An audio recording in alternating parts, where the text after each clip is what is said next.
Donc, encore un deuxième exemple où le portefeuille a subi moins de baisse que le marché en général, mais finalement, si on regarde les performances aujourd'hui, cette diminution du risque par la diversification et par le fait de mener à bien cette stratégie, toute saison, se paye, comme on le constate, puisque le marché vient de dépasser en fait complètement la performance du fonds. Donc là, récemment, avant la hausse des taux en 2022, vu que le S&P atteint presque les 12 000 en valorisation de portefeuille, et la stratégie du fonds se situe entre 7 000 et 8 000 dollars. Donc beaucoup plus de performance est générée par les marchés, le marché, tout simplement.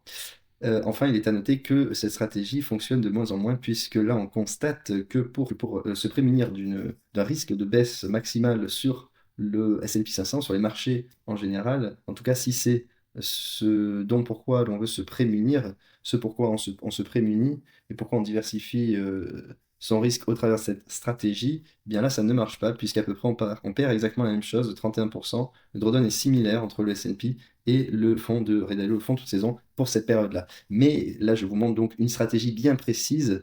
Il est à noter également, il faut rappeler que ces stratégies, la valeur du portefeuille a dû remonter, étant donné que le S&P, lui, a atteint un plus haut, et que d'autant plus l'argent sous gestion, les capitaux sous gestion doivent être autour de 50-80 milliards d'euros, ce qui n'est pas négligeable et qu'il faut rappeler.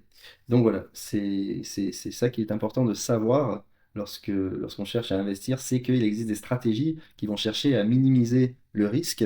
Euh, il est à noter également que ce type de stratégie, malheureusement, n'est pas accessible à tout type d'investisseur. Il est accessible qu'au QEP. Donc, sur le marché américain, QEP est un acronyme pour, euh, pour limiter le type d'investisseur, pour qualifier plutôt le type d'investisseur, puisqu'il signifie qualifier d'éligible participante.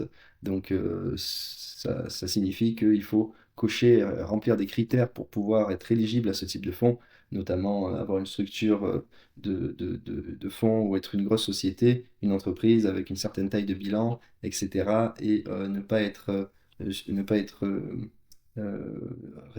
réduit à un type de réglementation précise et qui nous rend inéligibles.